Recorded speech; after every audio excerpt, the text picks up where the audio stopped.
윤소장입니다.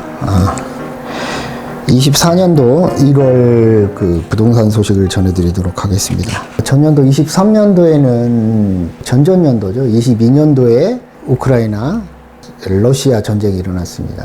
그때 당시에 제가 늙은이 한 명이 일으킨 전쟁이 젊은이들은 피를 흘리면서 죽어갈 것이고 가족들, 여자들, 어린아이들, 군인들한테 강간당할 것이다. 늙은이 하나의 그 권력욕 때문에 이런 말씀을 제가 드렸는데 그게 지금 아직 끝나지도 않고 있고 굉장히 좀 장기로 갈 것 같아서 우리나라가 우크라이나하고 비슷한 상황이 되지 않을까. 우리나라도 작년 12월서부터 북한의 남침 장거리 미사일 쏘고 이런 것 때문에 또 갑자기 12월서부터 주식이 안 좋았죠. 물밀듯이 좀 자금들이 빠져나갔고, 그게 이제 한국의 주식시장의 이제 리스크죠. 그런 부분이 있었고. 그래서 러시아 전쟁이 갑자기 발발하는 바람에 미국의 금리가 그때서부터 이제, 연준이 뭐 인플레 괜찮다, 감당할 수 있다 그랬다가 후다닥 이제 금리를 빅스텝이 아니고 이제 0.75%, 75포인트씩 자이언트 스텝을 밟죠. 그래서, 0%대 제로금리 0.5% 있던 금리가 그러고 나서는 이제 5.5%까지 이제 오게 되죠. 작년에 이제 두 번 이제 스몰 스텝 25포인트씩 인상을 0.25% 정도씩 인상을 해서 지금 5.5%의 금리가 됐고 기준금리가 그 다음에 작년에는 이제 3월 달에 이때쯤에 전반기에 SVB 사태 미국에 있는 이제 금리가 갑자기 오르니까 뭐 은행채 오르고 이러니까 채권 가격이 갑자기 올라서 시장의 이제 유동성이 팍 줄어들게 되고 가격 갑자기 급등하는 그것 때문에 지방은행 SVB 실리콘밸리 은행이 파산을 하게 되죠. 순식간에 파산을 했습니다. 그 주말에 2, 3일 사이에 그냥 파산을 했고 그거 JP 모건이라든지 이쪽에서 이제 인수를 하고 뭐 워런 버핏이라든지 또 웰런 재무장관 갑자기 이제 주말에 봉합을 해버리죠. 사버려가지고 JP 모건이. 그 이후에는 이제 스위스 이제 크레딧 사건, 유동성이 마르고 시중에 자금이 돌지를 않으니까 세계적인 은행이죠. 스위스 크레딧이 똑같이 이제 뱅크런이 하면서 망하죠. 쉽게 얘기하면. 그게 작년 이제 요맘때 3월 달에 나타난 일이고 23년도. 그래서 스위스 크레딧은 UBS에서 인수를 합니다. 은행 위기가 되면 여러 가지 맨 마지막에 이제 은행 위기가 찾아오는 거죠. 이제 실물서부터 안 좋아지는 게 은행의 이제, 뭐 예를 들자면 대출금 회수라든지 채권 회수가 안 되니까 이제 은행이 이제 망하는 거고. 그래서 UBS, 스위스 은행, 세계적인 은행이 UBS가 갑자기 이제 인수를 해버리고. 한국은 그 전에 이제 레고랜드 사태, 순천에 있는 레고랜드, 강원도에서 보증 섰던 그런 이제 레고랜드 시공사가, 롯데건설이고. 그런 상태에서 이제 많이 안 좋아졌죠. 그게 이제 계속 해결을 한 게 아니고 정부에서 그냥 연장을 시킨 거 그런 상태이고 PF 말씀드리는 거고. 그런 상태에서 22년도에 러시아 우크라이나 전쟁 발발한 이후서부터 기준금리가 갑자기 뛰면서 지금 작년도 23년도에는 이제 은행들이 망하기 시작했고 갑자기 은행을 망한 은행들을 이제 큰 은행들이 사가지고 이제 사태가 일어나면 한 10년 정도 간다고 합니다. 해결하려면. 2008년도에 리먼 브러더스 은행 또 여러 은행들이 미국에서 망했을 때 그 경험이 있잖아요. 학습 효과가 있어서 그렇게 됐고 작년도에는 이제 SVB 은행 또 이게 상징적인데 지금 지방은행들 미국에는 은행이 뭐 몇백 개가 있다 그러는데 그 은행들 자체가 하나씩 무너지고 수익이 안 좋아지고 지방은행들이 지금까지도 이렇게 근근히 버티고 있는 마이너스 실적에도 불구하고 그런 상태인데 구조적으로 3월이 이게 그런 은행들이 이제 터지는 그런 시기가 아닌가 이런 예상을 하시는 분들이 계시더라고요. 그래서 그렇게 되면은 기준금리가 옛날에는 전년도에 25% 스몰 스텝을 2번 밟았는데 우리가 기준금리 통화정책의 시차는 뭐 한 9개월에서 1년 정도 시차가 난다. 지금 그 기준금리가 결정을 하면 그 기준금리는 시장에서 시차가 있기 때문에 한 1년 정도 지나야지 시장에서 적용이 된다. 그러면은 그 공식으로 따져보면 한참 빅 자이언트 스텝 0.75포인트씩 인상할 때 요때 75포인트, 뭐 0.25에서 4.0으로 갈 때 2022년도 요때가 23년도 말서부터 올해에 해당이 된다. 그걸로 인해서 인플레는 잡혔죠. 그 대신에 이제 얻은 게 있으면 잃은 게 있어야 되잖아요. 세상은. 이제 물가가 이제 잡히는 대신에 시중에 돈이 없죠. 저희 한국만, 저번 달에 제가 12월 달 그 23년도 그 총정리를 하면서 이런 말씀을 드렸는데, 시중에 돈이 없다. 근데 시중에 있던 돈들이 다 어디로 갔냐? 이 은행으로 갔잖아요. 시중에 돈이 없으니까 세금도 안 거치죠. 세수 적자가 지금 56조 가까이 된다고 합니다. 56조면은 우리 1년 예산의 10분의 1이 세금이 안 거치고 있는 거, 650조 정도 우리 1년 예산이 되는데, 돈이 안 거치고 세금도 안 거치죠. 그러니까 이제 국세청에서 이제 난리죠. 이제 몇 년 전까지 이제 샅샅이 뒤져서 세무조사를 할 겁니다. 그걸 예상해 볼 수 있고. 어찌됐든 전년도까지 그런 상황으로 됐고, 이제 24년도 1월이 됐습니다. 근데 24년도 되면서 제가 저번 달에 정부에서 큰 이제 발표를 할 거다. 부동산 대책에 대해서 너무 PF 이제 뭐 롯데도 위험하다 그러죠. 신세계건설 위험하다 그러지. 자이도 위험하다 그러죠. 주택사업 쪽에서 너무 이런 많이 안 좋으니까 금리가 갑자기 뛰는 바람에 시장 금리가 우리 PF 대출 금리는 뭐 15% 이상씩 가는 거니까 10%에서 우리 주담대는 뭐 지금 4% 5%대 요렇게 되고 있지만 PF 금리는 그게 아니잖아요.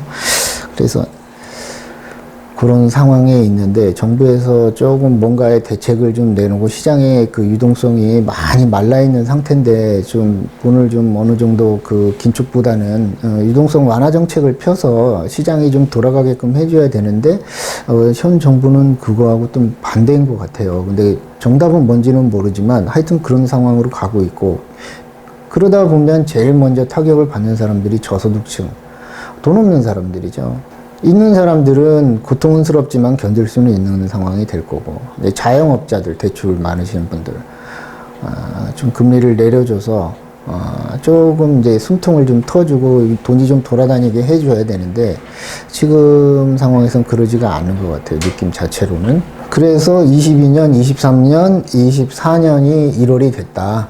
그래서 한번 뒤집어보고, 그 전에는 23년도까지는 코로나 세상이었잖아요. 22년도, 21년도는 코로나 발발이 돼서 그때 당시에는 뭐 돈을 풀고 안 풀고 많이 풀고 이런 게 아니고 미국 같은 경우에는 그냥 막 풀어버렸잖아요. 그렇게 풀다 보니까 외환 보유고를 우리나라도 많이 갖고 있는데, 돈이 2배 값이 지구상에 풀려버리면 돈의 가치가 떨어지죠. 그 2분의 1, 4분의 1로 됐다가 또 긴축을 하니까 또 빨아들여가지고 또 했고. 그러니까 가만히 생각해보면 달러를 갖고 있는 것도 어떻게 보면은 미국 국채를 갖고 있는 거지만 어떻게 보면은 반토막이 날 수가 있구나. 2008년도에도 그렇게 뿌렸고 양적 완화를 했잖아요. 뭐 일본에서 제일 처음 한 거지만은 또 코로나 때문에 미국에 뭐 돈을 2배를 더 풀었다 그랬잖아요. 그거 이제 걷어들이면서 미국도 돈이 너무 많이 풀린 거에 대한 후유증을 앓고 있다. 다행히 이제 이 테크 기업들의 전환, 신기술이 나와서 뭐 AI라는 게 나오고 이래서 조금 이제 그거를 카바를 하는 그런 그게 안 나왔으면 또 이제 좀 많이 안 좋아졌겠죠. 주식시장서부터. 미국은 뭐 주주 환원율이 뭐 90% 가까이 되니까 주식시장이 뭐 굉장히 중요해져. 또 미국은 올해 11월에 대선이 있잖아요. 레이스가 지금 뭐 1월 달서부터 출발을 했고, 우리나라도 이번 4월 달에 총선이 있고, 총선 내가 그랬잖아요.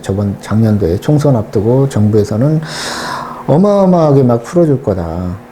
막 지금부터 나온 거는 다 총선하고 연관되어 있는 거다. 있는 거 재탕으로 하고 3번, 4번 하면 일반 사람들은 그런 게 어차피 이 노이즈가 생기고 서로 욕하고 뭐하고 그러면 이놈이나 저놈이나 똑같다. 그래서 결국에 가서는 지금의 지지율이고 뭐고 한 가지 이슈로 선거판이 갈릴 것 같다.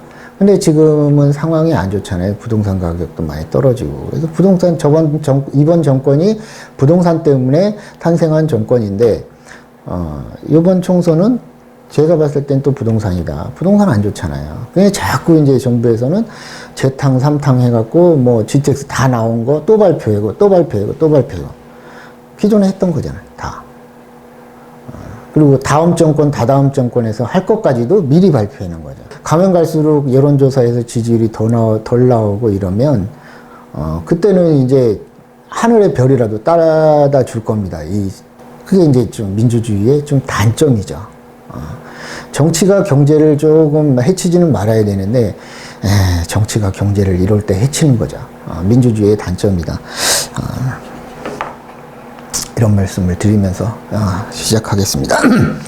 24년도 1월 부동산 소식을 전해드리겠습니다. 이번에 정부에서 그 1월 10날 일시 대책이라고 했는데, 전년도 23년도에는 13 대책 해갖고 모든 거 다 풀고 했잖아요. 그때 뭐 여러 가지 풀고 했는데, 이제 실거주만 못 풀었는데, 실거주 뭐 그렇게 이제 그 푸는 쪽으로, 규제를 완화하는 쪽으로 이제 왔고, 24년도 1월 달에는 일시 대책이라고 그래갖고 이제 국토부에서 발표를 했죠. 정부에서 발표를 했는데, 제가 봤을 땐 큰 거는 없고, 이제 분양시장, 아파트 시장이 너무 안 좋으니까, 부동산 시장 전체를 말하기보다는 아파트 시장이 안 좋으니까, 아파트는 이제 척도니까 제일 먼저 올라가야지 이제 다른 게 따라오니까, 아파트 시장 안 좋으니까 이제 청년 주택, 또 결혼하는 사람들, 애 낳는 사람들에 대한 혜택을 많이 주죠. 그 부분에 대해서 1월 10날 대책이 나왔는데, 또 지방에 있는 이제 주택들, 주택수에 이제 뭐 미분양 주택들이죠. 뭐 25평 이하 되는 거, 빌라, 또 아파트 이런 거 사면은 취득세, 양도세 면제해주고 중과세 면제해준다. 가구세 포함 안 한다. 이런 것도 발표됐고, 그만큼 시장이 안 좋은 거죠. 이런 대책들을 마구마구 발표하는데, 제가 생각하는 기대 수준에서는 좀 알맹이들이 빠지고, 시장을 심리를 전환하기에는 좀 많이 부족한 게 있지 않나, 이런 생각을 해봅니다. 1월 10날 그렇게 대책이 나왔고, 그 다음에 이제 우리 검단 신도시도 가장 큰 영향이 이제 5호선 연장에 대해서 이번에 합의안이 나왔죠. 결정안은 아닌데 거의 합의안이 거의 결정안이라고 보시면 되는데, 여기 지금 영상에서도 나오지만, 이게 지금 백이역사에서 2단계 이게 제일 풍경채, 현대 힐스테이트, 그 다음에 여기가 우미린, 이렇게 되는 백이역사 쪽인데, 이제 우리가 백일역, 원당역, 102역 이렇게 이제 5호선 이렇게 인천시 아니었는데, 원당지구가 빠지고 백일역, 백이역으로 이렇게 해서 여기 감정동인가요? 이쪽으로 이렇게 가는 걸로 이렇게 이번에 결정이 됐습니다. 국토부에서 뭐 대광위에서 결정한 사항이기 때문에, 물론 인천 검단 측에서 많이 반대를 하는데, 인천시안이 반영이 안 됐다 이래가지고 반영을 하는데, 아마 이 안으로 되지 않을까 이렇게 싶습니다. 조정을 한다기보다는. 이번에 대통령께서 발표를 하신 게 이제 GTX A, B, C, D. 우리는 이제 여기 부천 종합은 D인데, 김포 장기까지 대장지구하고 또 계양지구하고 검단, 신도시 이렇게 뭐 지도가 조금 이제 자세하게는 안 나왔는데, 이렇게 해서 이제 GTX가 이번에 이제 발표가 됐고, 뭐 기존에 발표했던 거 A, B, C, D까지는 발표가 됐고, 이제 EF가 이제 이렇게 발표가 이번에 됐습니다. 그래서 이제 확장 노선하고 E하고 F가 발표됐는데, 이 노선이 이제 대장에서 청라로 해가지고 인천공항으로 공항철도로 해갖고 가는 노선이 발표가 됐고, F 노선이 이제 굉장히 큰데, 외곽순환도로처럼 저쪽에 의정부, 저쪽 대곡역으로 해갖고 부천 종합운동장, 시흥, 신천, 초지, 안산으로 해서 수인선 따라서 가네요. 요거는 수인선 따라서 이렇게 와가지고 수원까지 와가지고, 여기서는 분당선 타고 이렇게 올라가서 이렇게 외곽순환도로처럼 이렇게 이제 서울을 둘러싸고 수원 밑에 수원까지. 이 F 노선이 이렇게 이제 발표가 됐고요. 그 다음에는 이제 A, B, C 노선에 대한 연장선이 발표가 됐습니다. 평택까지 이제 수원까지 왔던 게 평택 지제역까지 가는 걸로 이렇게 됐고, 동탄 A 노선은 6월 3월 달에 개통을 합니다. 수서역에서. 그러고 이제 나머지는 올해 안에 개통을 할 예정이고, 이게 이제 A 노선은 파주 운정에서 뭐 연신내로 해갖고 시청으로 해갖고 삼성역으로 해갖고 수서 이렇게 해갖고 동탄까지 왔던 게 평택 지제역까지 오는 게 연장 이렇게까지 기존에 발표가 됐었는데, 천안하고 아산, 우리 삼성이 내려가 있는 천안, 뭐 삼성 디스플레이가 있는 아산, 현대 옆에 아산 현대자동차 공장이 있죠. 아산까지 이렇게 연장하는 걸로 하고, 이쪽은 이제 그 밑에 경부 라인이기 때문에 이제 굉장히 중요하죠. 굉장히 중요하고, D 노선이 이제 대장 구천 종합운동장에서 이제 광명시흥 그 3기 신도시죠. 제가 그 시흥 은계지구 할 때 그때 왔다 갔다 준비했던 광명시흥 테크노밸리, 가산, 신림동, 사당, 그 다음에 삼성역으로 해서 잠실, 교산 해가지고 하남까지 갈 것 같은데, 제가 보니까 교산지구까지 우선 발표가 됐고, 그 다음에 저 C노선, A노선은 그렇고, A노선은 이제 여기서 이제 모란으로 해가지고 저기 원주까지 가, 이건 좀 너무 좀 앞서가는, 미리 발표한 확장 노선 같아요. 사업성이 좀 나와야 되는데, 지하 50m에 굴 뚫어가지고 전철 놓는 것도 아니고 몇 배가 들어가는 사업인데, 이거는 원주까지 사업성이 나올까? 한 5만, 6만 정도 되는 인구가 원주에 있는데, 어쨌든 발표가 됐습니다.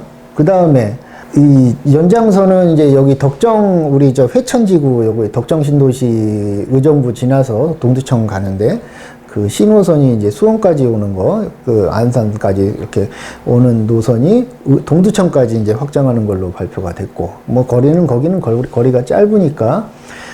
그 다음에 이제 마석까지 가던 이게 B 노선이죠. 송도에서 이제 서울로 해가지고, 청량리로 해가지고, 구리 해가지고, 왕숙지구로 해가지고, 호평, 그 다음에 마석까지 발표가 호평까지 제가 알기로 왕숙지구인가까지 발표가 된 걸로 알고 있었는데, 마석으로 해서 가평, 춘천까지 이렇게 확장하는 걸로, 이거 좀 사업성에 의문이 들기는 합니다. 좀 뒤로 미뤄지겠죠. 이제 발표는 했지만.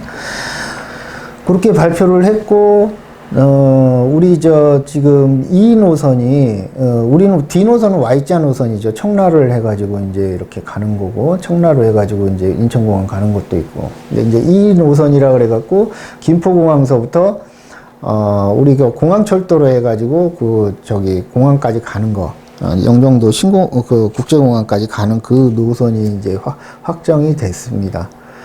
이제 뭐 사업을 시행하고 이거는 뭐 10년 이후의 일이라서, 어쨌건 이 GTX 노선이 집값에는 앞으로는 엄청난 영향을 줄 것 같아요. 왜 그러냐면, 저희가 이제 버스를 타고 다니다가 그 다음에 이제 익스프레스 버스가 나왔죠.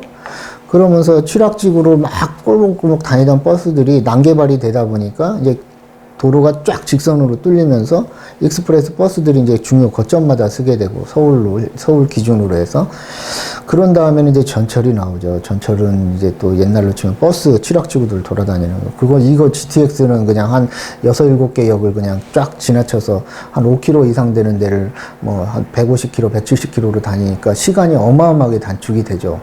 전철이 보통 한 20m 정도 지하에서 다닌다고 치면, GTX는 한 50m 정도 밑에서 이제 전철 GTX가 운행이 되는 거잖아요. 그래서 수도권에, 우리가 지금까지 전국적으로 보면은 전국 지방 균형 발전해가지고, 지방에 가보면 차도 없는데 고속도로 뻥뻥 뚫려 있고, 평일날은 차들도 안 다니고, 그런 거, 앞에 아무 차도 없고, 막 그런 거 자주 목격하는데, 다 뚫어줬잖아요. KTX 지방까지 다 하고, 공항도 해주고.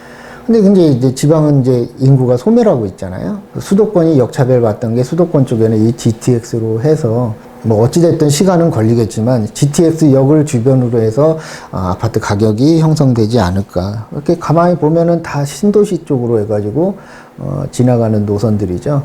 인구가 많은 데로 단다는 얘기입니다. 앞으로 여기 어디 들어설 거냐? 인구 많은 데로, 쪽수 많은 데로 들어서겠죠. 그래서 요번 이 24년도 1월 달에는 우리 검단 신도시 같은 경우는 5호선 발표가 됐고, GTX D 노선이 이제 발표가 됐고, 다음 소식 전해드리겠습니다. 24년도 1월서부터 이제 주담대가 비대면으로 인터넷에서 이제 우리가 전환 갈아타기를 할 수가 있는데, 엊그저께서부터 이제 올해 24년 1월 달서부터, 기존에 갑자기 작년도까지 떨어지려고 하던 주담대 금리가 채권 금리가 오르면서 잠깐 올랐다가 다시 이제 떨어지는데, 거기다가 이 비대면 갈아타기를 하다 보니까 은행 간의 경쟁이 심해지죠. 그렇게 되면 기존의 아날로그 은행들보다는 디지털 은행 쪽이 점포수가 없기 때문에 유리하죠. 그래서 제가 K뱅크나 카카오뱅크가 주담 대출에 대해서 이율이 싸다, 3%대 후반이었습니다. 그때 당시에. 지금 금리를 보면 K뱅크는 3%대 3.43% 최저입니다. 여기서 신용도에 따라 또 뭐 가상금리에 따라 약간의 차이가 있는데, 카카오뱅크는 3.6%. 벌써 이제 금리가 낮아지는 추세로 왔죠. 물론 이제 어느 또 해외발 충격 때문에 회사채 금리가 높아서 잠깐 올라갈 수는 있겠지만, 지금 기조가 이제 낮아지는 걸로 또 경쟁이 심화되고 그래서 가고 있다. 그래서 보통 1년이면 한 300만 원 정도, 주담대 같은 경우에는 원리금 균등 상환이잖아요, 대부분이. 특히 할 때 저것도 기존에 거치 기간이 있는지도 한번 확인을 해보시고, 일반 주담대 받을 때 빌라 대출 같은 경우에는 1년 거치가 또 있는 게 있더라고요. 그거 거치가 있는 걸로 해가지고 얘네들 안 가르쳐 주거든요. 그거 한번 확인하고 한번 해보시고, 주담대가 비대면으로 전환이 되면서 지금은 우리가 기존의 일금융권, 국민은행이나 우리은행, 하나은행 이런 데보다 인터넷 뱅크가 훨씬 간단하고 좋다. 어차피 비대면이니까 서류만 제출하면 되니까. 그리고 이제 요즘에 TV 뉴스나 이런 거 보면은 이제 4월 총선이 있기 때문에 이제 갑자기 이제 얼굴을 막 정치인들이 내밀죠. 그러면서 이제 그 투표하시는 분들 그 한 표 때문에 이거 해주겠다, 저거 해주겠다, 난리도 아니죠. 다 이제 했던 거 또 하고 그러고 막 이제 서로 진흙탕 싸움이 됩니다. 그러면 이제 유권자들은 어차피 이 새끼나 저 새끼나 똑같은 놈이니까 에휴, 내가 그냥 지지했던 이렇게 되죠. 그래서 초기의 여론조사나 이런 게 제가 봤을 때는 그렇게 큰 의미가 없고, 결국에는 정치판은 그때 가면 또 그대로 된다. 희망적이지가 않죠. 경제가 많이 어려운데 조금 이런 쪽에서는 경제에 좀 도움을 주지 못하는 그런 시스템이 돼가고 있지 않나. 민주주의의 단점이죠. 그렇게 4월에 지방선거가 있고, 그 다음에 이제 실거주음에 관해서 말씀을 드리는데, 지금 여당은 실거주음을 폐지하자 이쪽인데, 이제 분양가 상한제, 분상제죠. 우리 이제 검단 신도시 이제 택지개발지구 공개발에 해당이 되죠. 하자 그랬는데 이제 야당은 반대를 했죠. 그래서 선거 앞이고 이러다 보니까 실거주 의무 기간을 그러면 3년으로 입주 때 실거주 의무를 해야 되는데 3년 뒤에 해도 된다. 그래서 한번 전세를 놓을 수 있어. 이제 내 집이 안 팔리면 못 들어오잖아요. 내 집이 안 팔리는데 내가 계약한 아파트를 어떻게 들어가? 그 집 팔아서 돈이 나와야 되는데. 그러다 보니까 일시적인 이주택도 생기는 거고 여러 가지 문제점이 많이 생기죠. 근데 실거주 의무가 있으면 못 들어가야 되잖아요, 꼭. 근데 그거를 3년 뒤로 미뤄서 숨통을 좀 트이게 해놨는데, 이거 좀 잘해서 좀 빨리 폐지가 됐으면 좋겠다. 주택시장이 많이 어려우니까. 정부의 정책은 항상 한 타이밍 늦죠. 시장에서 피고름이 나와야지 그때서 부랴부랴 이제 해죠. 그 전까지는 신경도 안 쓰죠. 정부가 항상 그렇습니다. 그러니까 시장을 이렇게 유지하려고 하는 힘이 정부에서는 갖고 있는데, 문재인 정권 때 같은 경우에는 막 규제를 그렇게 해도 막 올라가 버리잖아요. 심리가 그때는 그랬으니까. 근데 그 이상으로 올라가 버리죠. 그러다 보니까 규제를 26번이나 한 거고. 지금은 이제 반대 상황이 됐죠. 그러다 보니까 이제 그때 규제했던 것들이 부작용들이 뻥뻥뻥뻥 터져도 끔쩍 안 쳐. 정부에서는. 그러다가 이제 여기저기서 회사가 터지고 건설회사가 나가 떨어지면 그때서 부랴부랴 또 이제 해죠. 그럼 그때는 이제 고통을 받는 거죠. 밑에까지 떨어져야 되니까. 항상 정부는 이거를 유지하려고 하긴 한다. 하지만 피고름이 나오는데 이게 지금 복잡해. 누가 잘하냐 못하냐의 문제가 아니야. 이거를 견뎌내는, 항상 근데 안 좋으면 좋고 경제는 또 좋은 데는 안 좋고 이러거든요. 순환하는 거니까. 심리가 개선되는 데는 시간은 걸리지만 결국에는 요번에 갑자기 12월서부터 1월 달에 주식이 안 좋은데 다 제자리 찾아갑니다. 시간이 지나면. 근데 그냥 경험이 없다 보면 뭐 난리가 나죠. 그쪽 공포가 오죠. 그러다 보니까 손절매하게 되고, 그러고, 결국엔 제자리로 옵니다. 내가 왜 그러냐면 또 그 주식을 산 이유가 있거든요. 내가 이제 아파트를 산 이유가 있기 때문에 이게 부동산 시장의 토지나 뭐 지식산업센터나 오피스텔이나 이런 거 상가 이런 거 아니잖아요. 뭐 지방의 토지 뭐 아파트가 제일 먼저 이제 올라올 겁니다. 그래서 버블이 생겨야 그 다음에 제가 항상 말씀드리잖아요. 그 다음에 뭐 오피스텔도 좋아지고 상가도 좋아지고 다가구 다세대 이런 것들도 좋아지고 아파트가 너무 좋았기 때문에 다른 것들이 이제 따라 올랐던 거죠. 그런 상황이다. 그래서 아파트가 이제 먼저 치고 올라가야 시간을 뭐 2, 3년 두고 뭐 4, 5년 두고 그런 것들도 올라온다. 심리가 개선이 돼야 되니까. 2부에서 검단신도시 소식 전해드릴 때 우리 검단신도시 아파트 분양했던 것들을 해주지만 지금 분양가가 이제 올라가는 추세잖아요. 정부에서 눌러갖고 보니까 뭐 중흥이라든지 제일풍경채 3 같은 경우는 그 103역 주변에 거기 같은 경우는 조금 분양가가 옛날 사전 청약해서 그런지 몰라도 5억대 나왔지만은 지금 6억대 이상 나오거든요. 일반 민간 개발 같은 경우 도시개발 같은 경우 7억대 나오고 주변에서 그러니까는 이제 건축비라든지 이런 것 때문에 분양가가 많이 오르고 있다. 그런 말씀을 드리고 있습니다. 그러니까는 자꾸 이제 수요가 없어지고 그러는 쪽으로 많죠.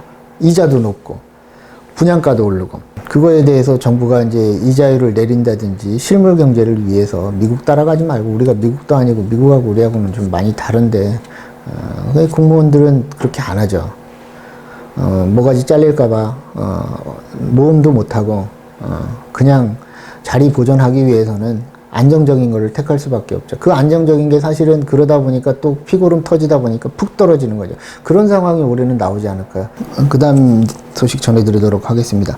이제 올해 지금 신생아 특례하고 신혼 특례 이제 신혼 대출 부분에서 말씀을 드리는데 1.6% 대출로 해서 6억 원 이하 그 주택 구입자금 대출을 1.6%면 거저 주는 거죠. 이제 요럴 게 기회고 아직까지 저 같은 경우는 조금 더 요런 상황이 공포가 있을 것 같다는 느낌이 드는 거는 그 다음 대책은 뭐가 나올까?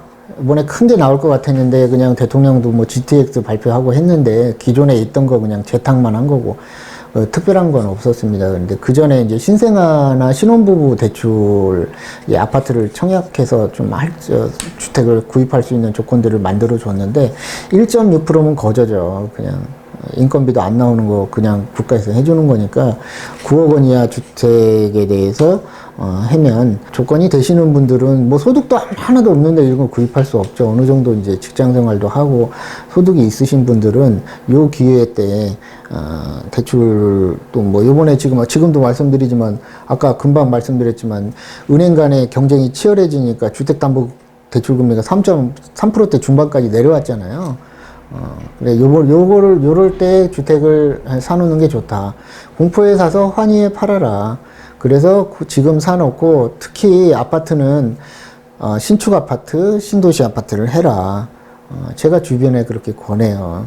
나중에 많이 오른다. 그리고 떨어질 때 안 떨어진다. 뭐 남들은 뭐 어디 흉도 신도시 뭐 광교니 동탄이 떨어졌다 그러는데 떨어지진 않죠. 잠깐 출렁이다가 먼저 올라가죠. 비싸도 그런 데를 살려고 해요. 젊은 사람들도. 구주택이나 이런 거 재개발, 재건축보다는 항상 우리 서울을 빼고는 신도시를 진입을 해라. 많이 괜찮다. 이렇게 항상 말씀을 드립니다. 그래서 신생아 특례 구입자금 9억 원 이하 그 대출한 돈 5억 원 나오지만, 소득별로 한 1%대 중반에서 2%대 중반까지 이렇게 국가에서 해주는 거니까 이런 거는 좋죠. 또 전세자금 대출이 아마 이것도 비대면으로 인터넷에서 할 수 있을 거예요. 주택자 주담대하고 전세자금 대출하고 비대면으로 할 때는 구입하고 나서 3개월 이전에 전세자금 같은 경우 3개월 이전에 1년 이전에 이렇게 해야 될 겁니다. 그거 자세히 알아보시고 하여튼 조건이 매우 좋아져서 전세자금 대출 같은 경우는 신생아 있는 데는 1.1%, 1.3%니까 우리 다 엊그저께 은밀인 거 전세 놓은 거 이거 받아갖고 오시는 분이 있는데 전세자금 대출을 1.5% 받으셨다고, 1.6% 받았다 그랬나? 거저죠. 월세도 안 되죠. 그렇게 되면. 1억당, 3억당 1.6%, 1억당 1억 빌리면 1.6%면은 한 달에 10만원, 11만원 내는 거잖아. 그죠? 1.6%면 160만 원인데, 1억당 나누기 12 하면 한 달에, 그치. 한 13만 원 정도밖에 안 되는 거잖아요. 그러니까 거저죠, 거저. 월세 지금 웬만한데 원룸 가도, 그 원당 지구 가도 한 50만 원 할 거예요. 얼마나 싼 거예요. 그 아파트 34평을, 예를 들어서 3억이면 한 30몇만 원에 살 수 있잖아. 원당에서 원룸 사는 것보다 더 싼 가격으로 전세를 살 수가 있는 거잖아요. 많이 이용해 보시면 좋겠습니다. 그리고 저번에 이제 주담대, 그 다음에 전세, 그 다음에 비대면으로 전환돼서 신용대출은 작년도 9월 달인가서부터 비대면으로 전환이 됐고, 은행 아무데나 갈 수 있고, 이제 24년 1월 달에는 주담대 비대면으로 할 수 있고, 금리가 많이 싸졌다. 특히 신혼들, 신생아 있으신 분들은, 이제 제 조카뻘 되는 사람들인데, 제 조카들한테 이걸 다 알려줬어요. 저 같은 경우도. 그렇다. 이런 말씀 드리겠습니다.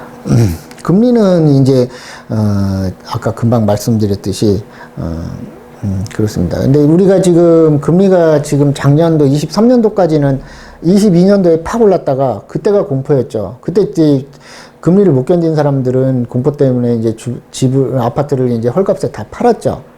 오를 거 알지만은 자기가 부담의 금액이 안 되니까. 근데 작년도에 잠깐 상반기에 좋다가 하반기에 안 좋았죠.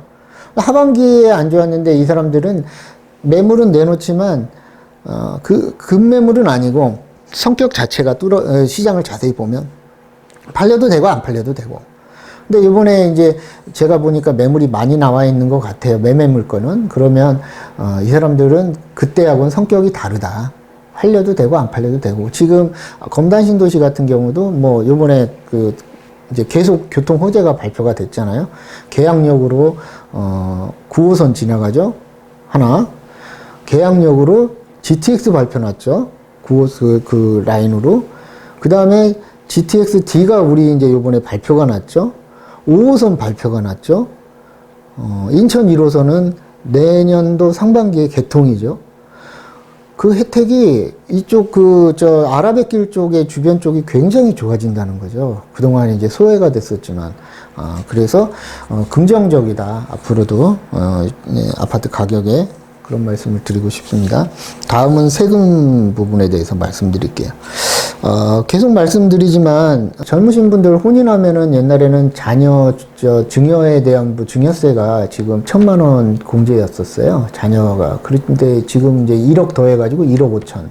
혼인하시는 분들은 양쪽 곱하기 2 하면은 신랑 신부 합치면 3억이죠. 환율에 대해서 말씀을 드리겠습니다. 환율은 지금 1,300원대, 1,330원, 1,350원 이쯤에서 지금 1,300원대에서 지금 환율이 지금 계속 우리가 12월 달, 11월 달에 이렇게 요즘에 이제 1월 달에 갑자기 이제 그때 주식 시장이 이때 안 좋았어요. 이렇게 올라가면서. 근데 지금 1,330원대 지금 이때 전쟁 위협이니 뭐니 해가지고 우크라이나 전쟁도 한참 미국에서 전쟁이 난다는 그런 말이 많았거든요. 요번에 대만 1월 달에 총선 하면서 중국이 대만을 침공하게 되면 연쇄적으로 북한도 우리 남한을 침공한 그런 시나리오가 있다 그래갖고 미군이 실질적으로 우리 동해 남해 거기에 미군 항공모함이 배치되고 이래니까 그래서 그랬는지는 모르지만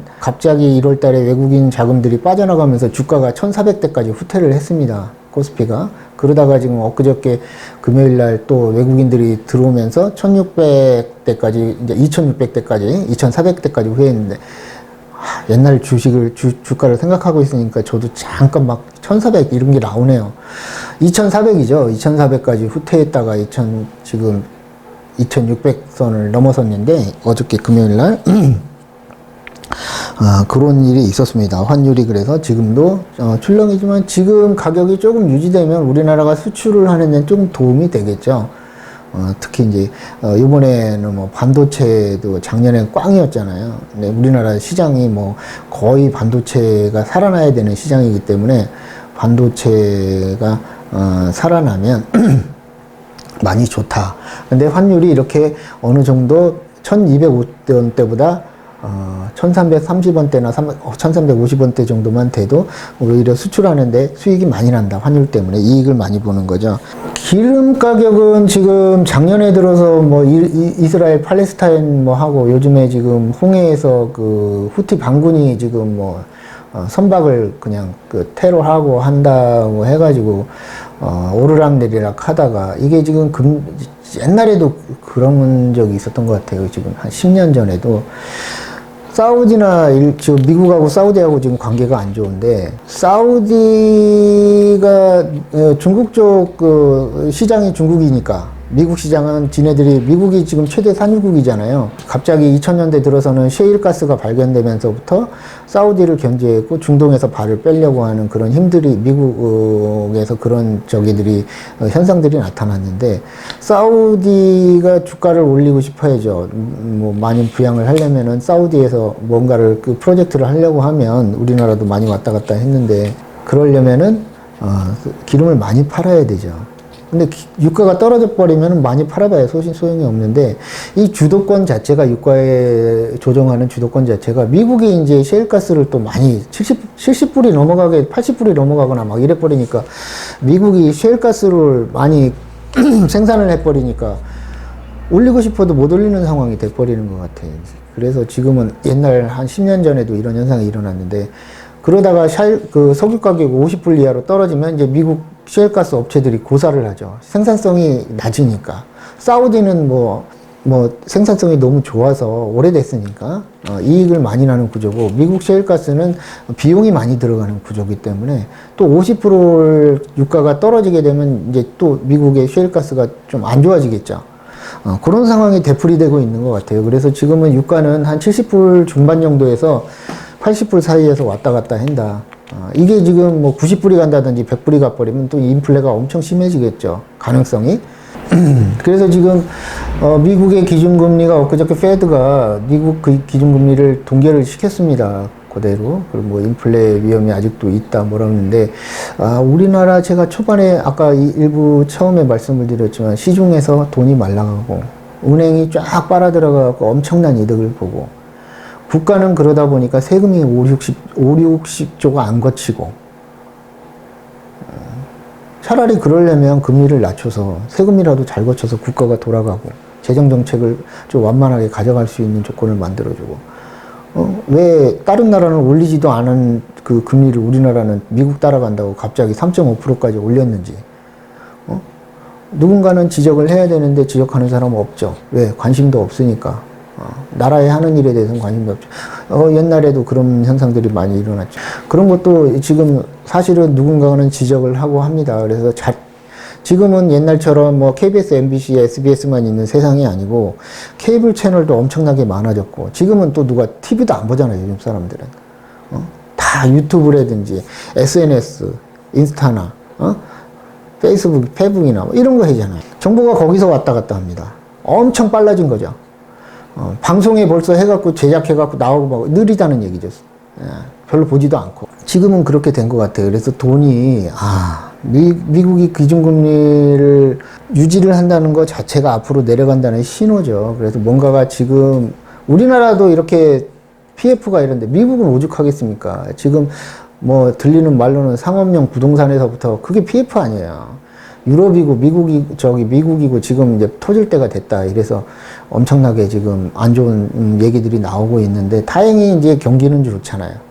근데 미국은 기축동화의 운명이라는 게 있어요. 미국이 경기가 좋으면 전 세계가 나머지 나라들이 안 좋습니다. 중국 안 좋죠. 우리나라 안 좋죠. 유럽 안 좋죠. 미국만, 말 잘 듣는 일본 애들만 살려준 거 아니야, 미국이. 환율도 용인해주고. 환율 대상 조작 지정국이라고 이런 거 몇 년 발표하는데 일본은 빼주잖아.